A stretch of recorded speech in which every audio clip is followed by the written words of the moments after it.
The cost of IT in business can be staggering. From hardware and software expenses to services like internet and phone, you don't need to spend a fortune on IT to succeed. If your organization spends more than $500 monthly on any service, or you're considering signing a long-term contract, IT Enabled can help you manage your technology and minimize your costs.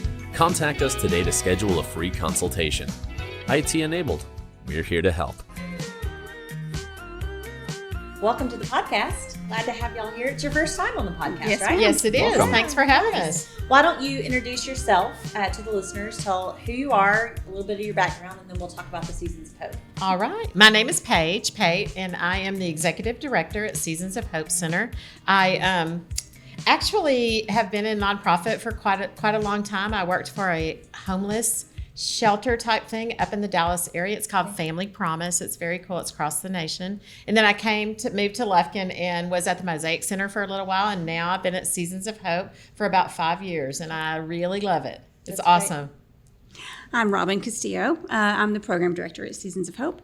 I was born and raised here. Went off for a brief bit to University of Texas. I was in education for 20 years or so, both public and private, and homeschooling, and then also children's ministry director. So I was in education for a long time, and then that education kind of helped. I started working with women, and I started with older kids and youth, and then went to women, and I've worked with nonprofits around town here, volunteering there as well. So I've been a year now at Seasons of Hope. Okay. That's awesome. Well, tell us, for those that aren't familiar with Seasons of Hope, let's just start at the basics. Okay. What is it? Seasons of Hope Center is a residential program for women 21 and older that need some type of help. So they come to us out of all types of brokenness, whether it be abuse, incarceration, addiction, family violence, something like that. So in other words, they need to get their life changed and going in a different direction. So they do live on property there. And they come to us in all different kinds of ways. But that's the gist of what we do there. So we step through life with them for a year. The program is a year long.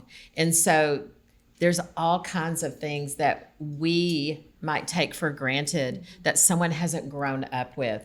There's a lot that's involved. Anything from getting a driver's license all the way up to getting a job. Mm-hmm. And so that takes a long time to kind of settle down. Wouldn't we all love to kind of have a restart every so often? Yes. So sure. This is what we're doing. We're having a restart, and we just want to walk beside them and help them. That's great. I love that. So this is a residence where these women can live. So Correct. You're providing housing for them. Is it like apartments or home? It's a single family home, if you will. Great. There are 3 bedrooms in there, but we can hold up to 6 people at a time. We are small on purpose so that we can invest. We really want to invest in each woman's life. And it takes a long time when your thinking has to really almost do a 360, right? Sure. And so so they live on property. There's a large kitchen in there and living area and common bathroom, and then the bedrooms. We have different, numbers of people in the bedrooms. So that's awesome. It's beautiful. It's really pretty. Can they bring their children with them, or is it just for them? It is actually just for women. Okay. However, about 2 years ago, we had a woman that was in program, and she had the cutest little boys, and she had been separated from them due to issues she was having in her life. And she decided that she wanted to get going in a different direction, and she really wanted her kids back. Very determined, which is key.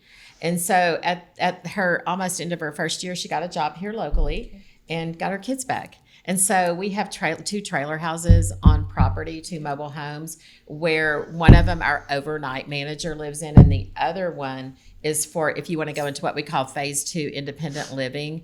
And so she and the boys actually moved on property, and I loved it. It was so wonderful. That's awesome. That's great. Yeah, the bus came to the end of the driveway and everything. Like, my kids are older, and so I missed that time. Yeah. And so they are doing well. She lived with us for another, I think, 6 or 8 months, and she's in the Dallas area now. Good. Has a really good job, and has been reunited with family. That's great. And so that's great.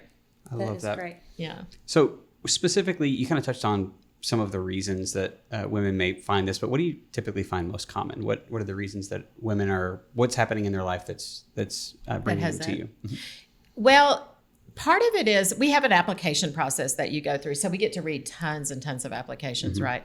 And if you read their life story, that's little part they can read, most of it starts with some type of trauma. Whether mom and dad got divorced and then mom remarries someone who is not, that is abusive, or you've had some type of abuse that has been either a family member or a sibling or whatever. And so it's usually grief type related things, or mom dies, dad dies, grandma was taking care of me dies, and then you go and you medicate it in the wrong way. So that's a lot of times you get into drug addiction through that time, and then it spirals out of control. And before you know it, it's like, oh, here I am. And the surprising thing to me is the average age we have out there is about 45. Really? And it's like, wow, I would love it if they came in at 25 See, versus I'm still 45. thinking 45 is really young. It is. You know? It is young, but it's I'm like, but it's harder. That's where I'm at. Yeah. I'm thinking 45 is still young. Oh. Young and Yeah, spry. but you've had all these years Yeah. of either addiction, abuse, a combination thereof, Yeah. you know. It's kind of the breaking point around that age where it's just like you can't hold Yeah. on any longer. I Right. guess, is And what so, happens. okay, I'm ready to do something different, you know, and there's still time to do that. Right. And a lot of times when you're in addiction, it clouds your mental self. And so there's a lot of mental issues that we deal with, but you know, we have lots of resources here in in Angelina County. Yeah. And we use like Burke. We get referrals from like judges, ADAC. We use the health department a lot, quite a bit. And then once they can, you know, move out of the health department, then they can move to the indigent care in Angelina County. So there's help all along the way. It's a very generous community, as you guys know. Yeah. So it's a great place to be a nonprofit It in that is. sense. So how many applications a year do y'all get? Wow, we get lots of applications. Okay. Yeah, lots. I don't know. I probably get 4 or 5 a month. Oh, wow. Yeah. Okay. But you have to get someone to commit, Yeah. essentially. And then they're there for a year, so do you only let them in at certain times of the year or any day? Anytime. And it's from the year from when they came? Right. So when they get released, like say they're coming from incarceration, it's just whenever they get released. Got it. And we will drive to pretty much wherever To get within them, the yes. state. There's, I think, 10 or 12 women's units here in the state, and we can drive and go get them. So, and we work with parole over in Nacogdoches. I don't know if you guys know, but our parole office is actually in Nacogdoches. I didn't realize that. Yeah. Okay. Yeah. So, The things we learn. So you touched a little bit on referrals coming from judges and different organizations, but who are you partnered with? Who are you kind of collaborating with community-wise? we partner with ADAC. Mm-hmm. They send us recovery coaches. Okay. And we partner with the health department a lot. That's a really big thing for us. Sure. We have, and Robin can go over like the programming part. So we have lots of partnerships within the programming part as well. Mm-hmm. And our program really has 2 components to it. So part of the program is like all the learning and classes and all that, which she'll tell you about. Then the other part of the program is the outside. I don't know if you guys know, but we actually are on 34 acres. Oh, wow. If you've never been there, I've never been. It's I had no beautiful. idea. That's Yeah. awesome. It's really pretty. And at some point during this time, hopefully we'll talk about our fundraiser that goes on. Absolutely. And a lot of people have been to the fundraiser, but there's a lot of maintenance and stuff that goes on 34 acres. We have horses because we use them in equine therapy, which Robin will talk about. And so the ladies are involved while they're not working for a paycheck 8 to 5. We simulate a work day. We're getting up in the morning and we're doing all these things. We're going to be busy till 5 o'clock at night. Yeah. So that you start to get routine. right. Because a lot of people come to us and they've never had a routine literally in their whole life. And statistically, you will know that if you have been in addiction, generally around the time your addiction starts, say it's 15 or 16, 17, you kind of get stuck in that, which is really interesting. So you're 45, You never but grow. you don't grow. yeah. Interesting. So we're having a lot of work of reteaching that we Yeah. do. That's why we simulate a lot of things. That's so. Robin, let's talk about Yes. the program. Okay, yes. So, we believe that healing with, and it can only happen if they're developing a relationship with Christ. So, all of our activities that we do, classes and all of that, even the outdoor work that we were talking about, we point them to Christ. So we start each day with Bible study and prayer and devotionals.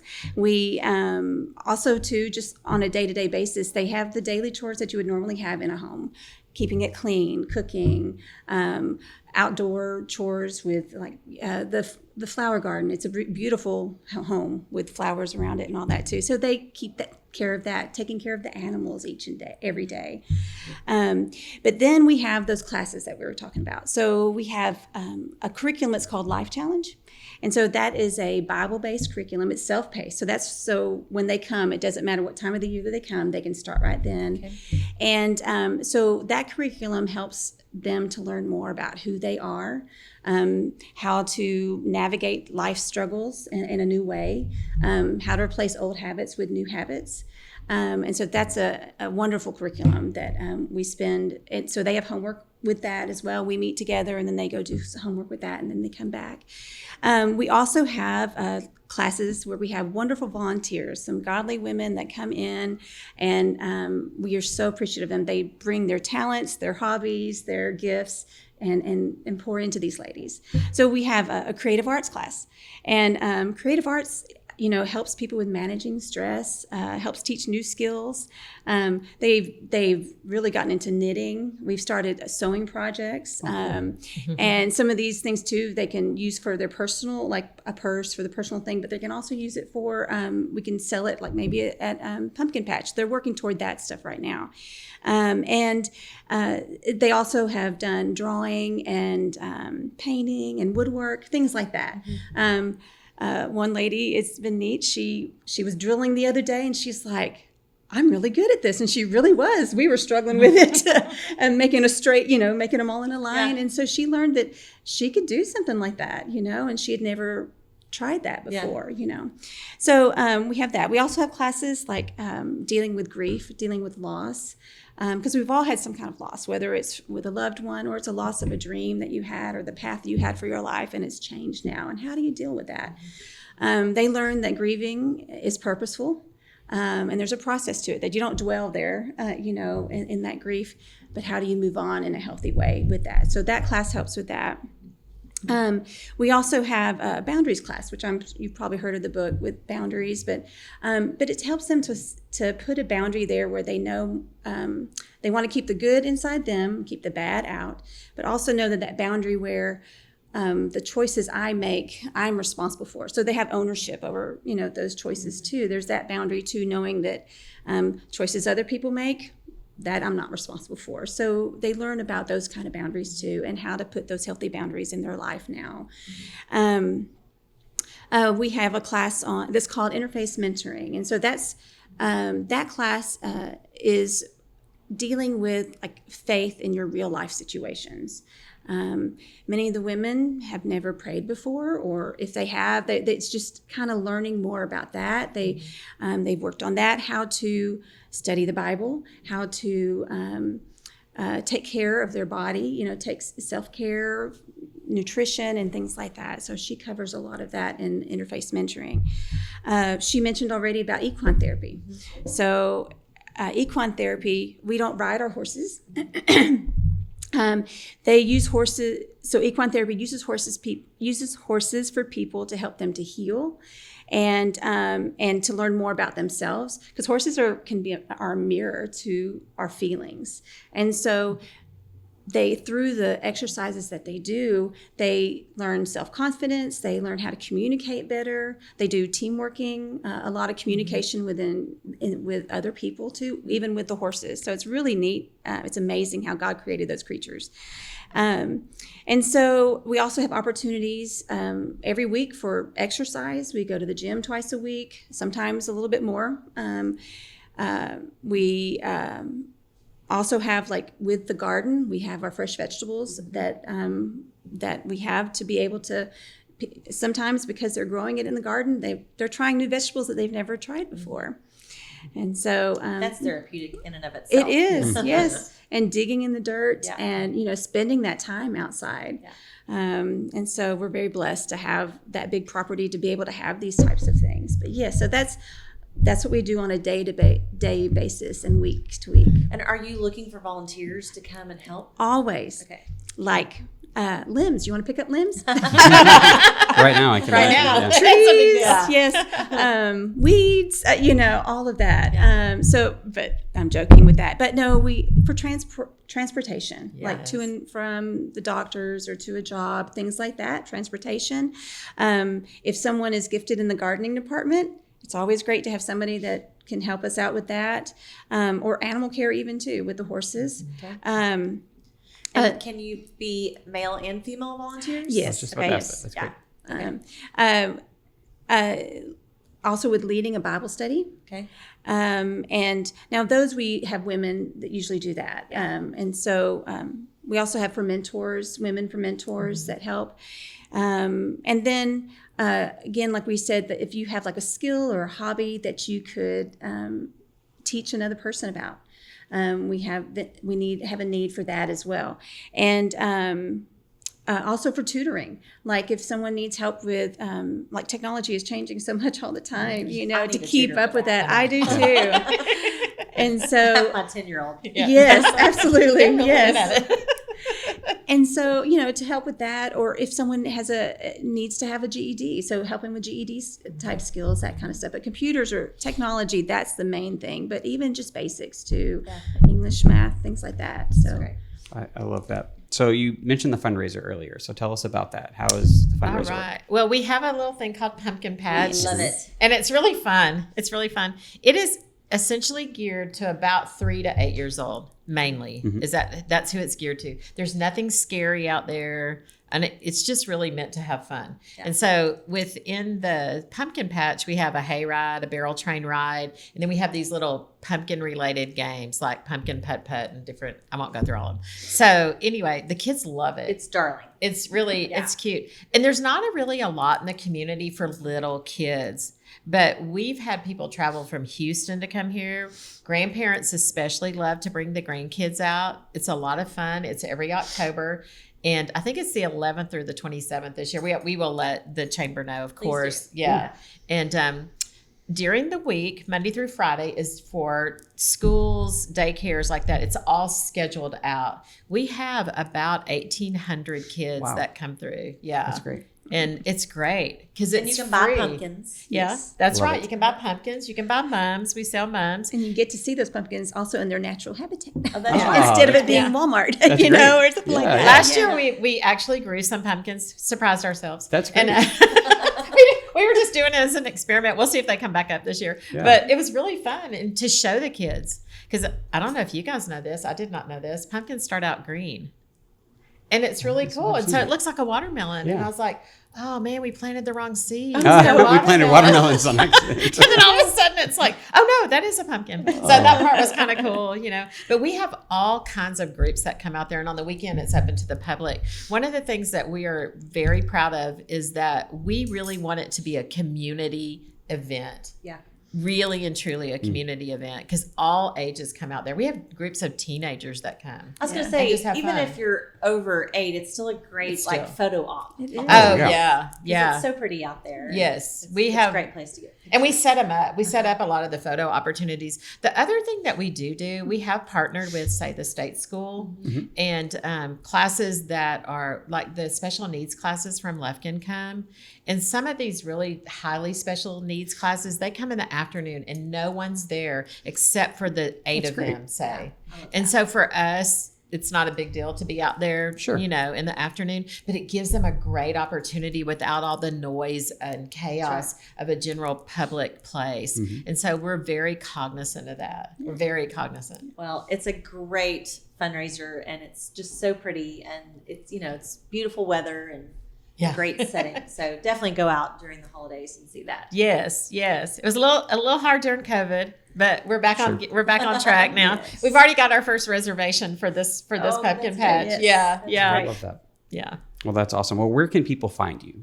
If someone is in need of your services, if someone knows someone who needs to apply for your services, where can they do that? Where can they find you?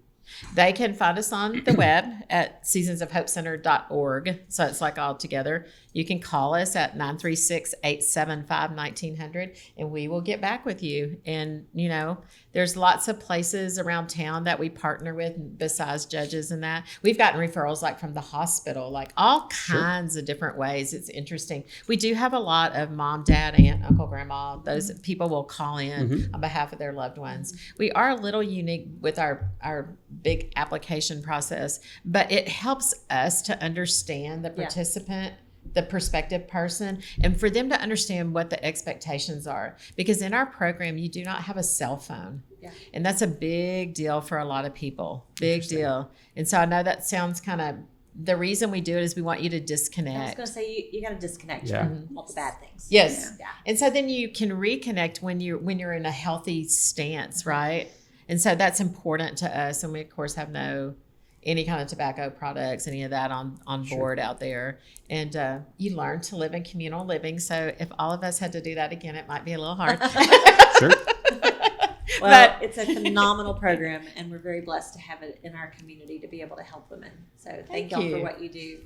Thank you. We appreciate your time. Yeah, and thank you for having us out. Of course. Yeah, thank you for coming out and chatting with us. We appreciate it. And we want to thank you so much for listening to the podcast again this week, or watching the podcast if you're watching the video version on the Chamber Facebook page or on the Chamber YouTube channel.